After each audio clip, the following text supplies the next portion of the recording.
Lipsi's Daughter, Chapter 1, by Apostolides. Did time stand still when first we met, as did my heart that saw you yet? The yacht heaved headlong into the black night, while the howling winds and heavy rain pounded the ship. Tony left his quarters, pelted mercilessly by the rain. He stumbled toward the captain's steering wheel. "Mr. Plaquis, thank God you came," Captain Harris shouted, trying to steer the yacht. "We can no longer fight the storm. One of our engines is down." "Where are we?" Tony asked. He battled with the door, trying to shut it against the forceful wind. "We're near Lipsi Island. It is safer to dock there for the night." Ipatia stood in the courtyard, gazing at Lipsi's sun-splashed rolling hills and deep valleys. The vibrant greens of the cypress trees dotted the lime-green landscape, and the whitewashed houses, so pure in color, appeared almost saintly. Beyond, the calm Aegean Sea glistened under the sun's rays. Last night's storm had unleashed a fury that pounded rain and wind upon the island, forcing the islanders to remain secured inside their homes. She had learned a long time ago that the sea could turn treacherous.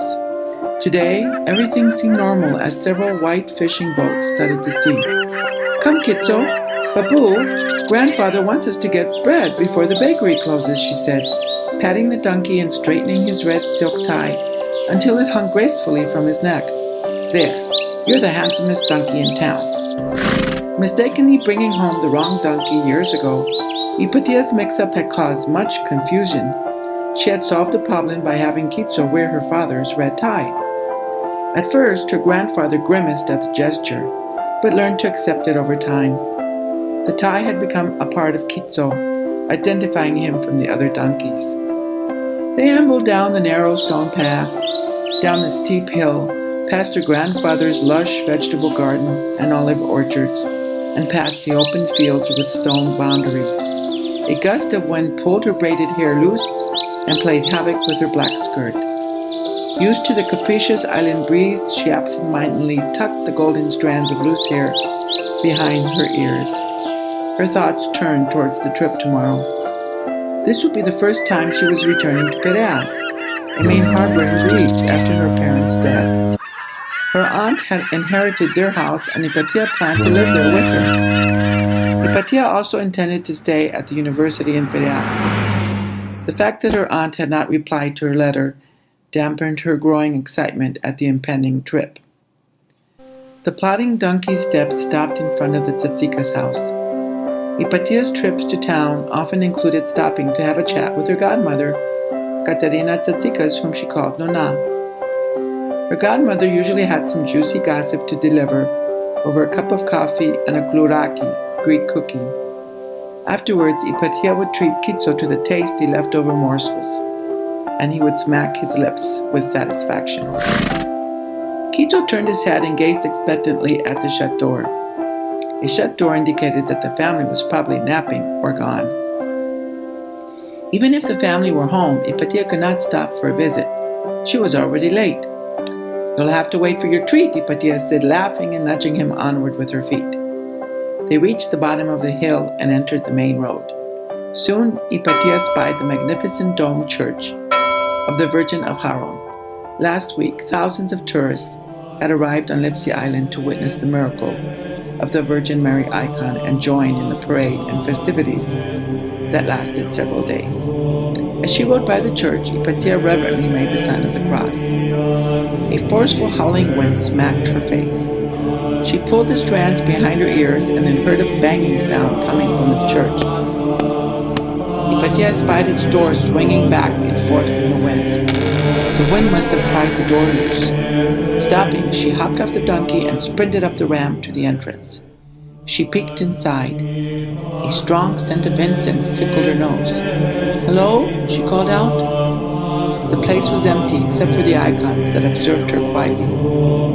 She would have stayed to light a candle, but she was late. Ipatia shut the door firmly. "Come, Kitso, we must get to the bakery before it closes," she said, getting on the donkey. Clucking loudly, she sped past the waist-high boundary walls made of rocks and stone that guarded the old almond trees with their knobby branches, olive orchards, and fig trees. Ahead was the village water basin. so slowed considerably. We'll stop by on the way back, Ipatia promised him, patting him reassuringly on the back. They reached the outskirts of the town square. Ipatia jumped off the donkey, tied him to a post, and briskly climbed the whitewashed steps of the alley, intent on her task. The slope was steep, and she was panting by the time she reached the bakery.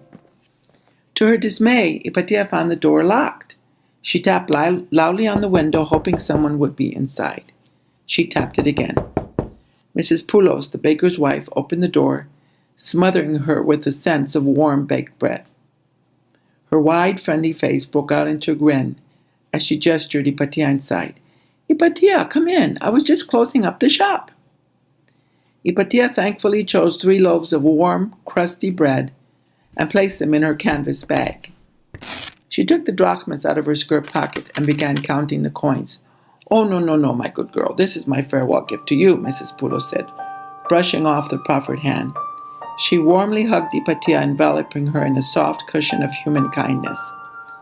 "Thank you. I will miss you and your family," Ipatia said, feeling sad as unexplained emotions surfaced.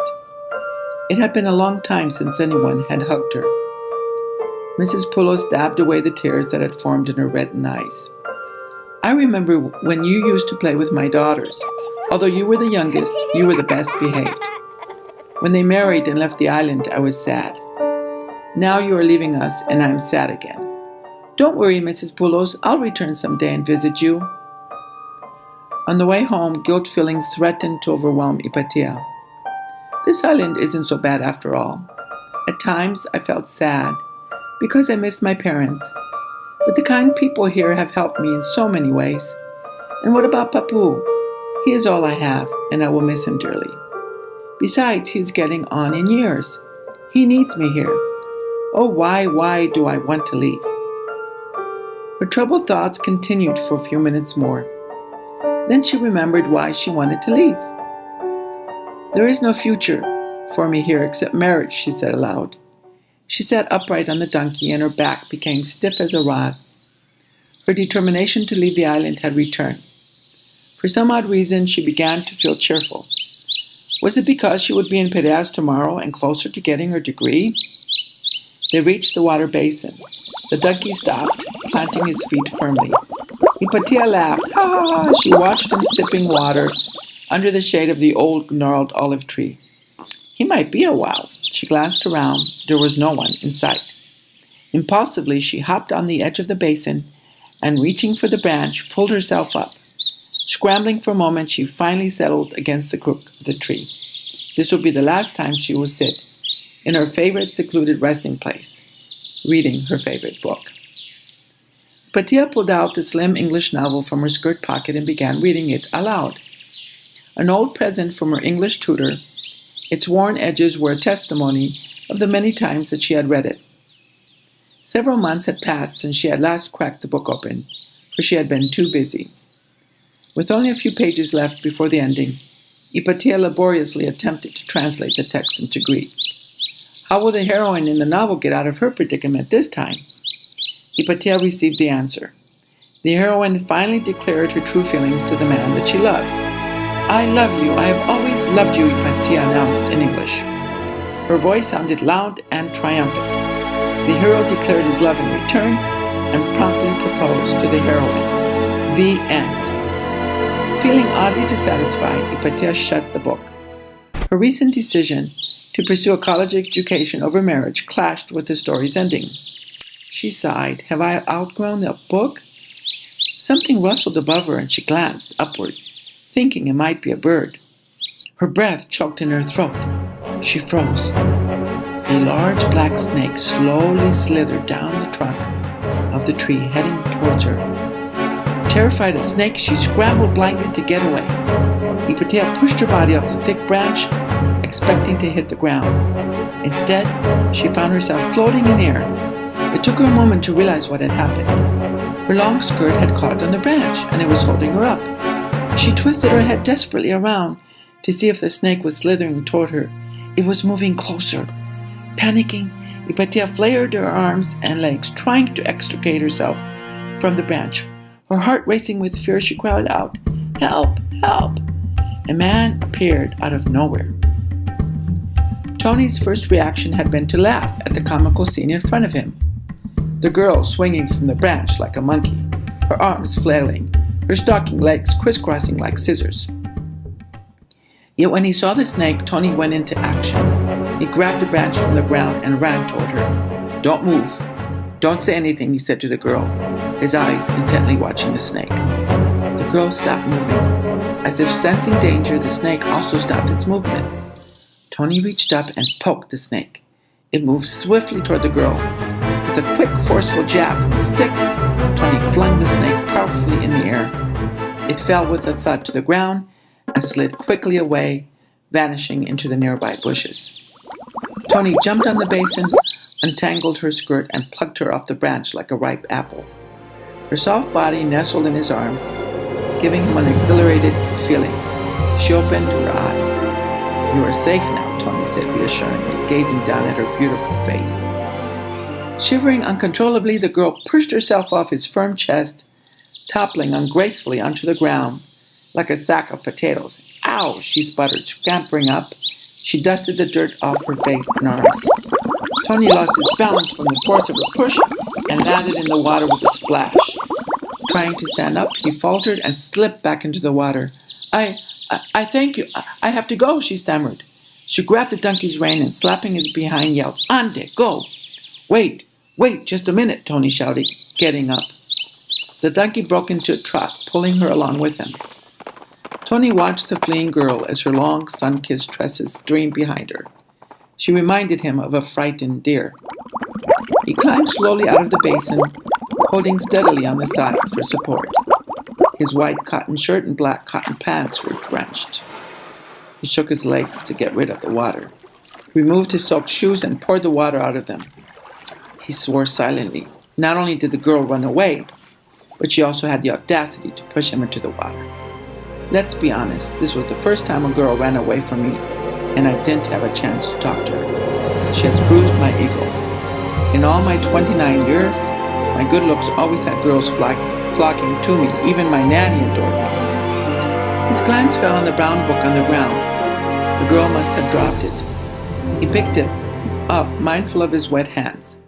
"An English novel," he said, somewhat surprised at this discovery. Curious, he opened the cover. On the inside it read, "To Ipatia Curus, may you enjoy this book. I wish you success and happiness all your life. Love, Mrs. Rodos." He leafed through the pages, noticing the scribbling along the sides. A piece of paper fluttered out of the book. The large, clumsy handwriting, evidently that of a child's, was shaped into a poem titled, "To my father, Captain Manuelis Curus." Its simple stanzas revealed the admiration and love of a daughter for her father. Tony paused, deep in reflection. The name was familiar. Could this man be the same Captain Curus who had once worked for father? Tony remembered feeling overcome by a bout of sadness when he learned of the captain's fatal journey with his family. Could this elusive girl, this precocious, tall girl, be the surviving daughter of Captain Curus? The fact that she still wore black clothes several years after their death was a sign she had not gotten over her mourning. An odd feeling filled his chest, followed by an unexplained yearning to see her again. Tony tucked the poem carefully back into the book, trying not to wet it. He checked his watch. He was to meet Michael in front of the yacht at 5 o'clock. His sightseeing for the day had ended.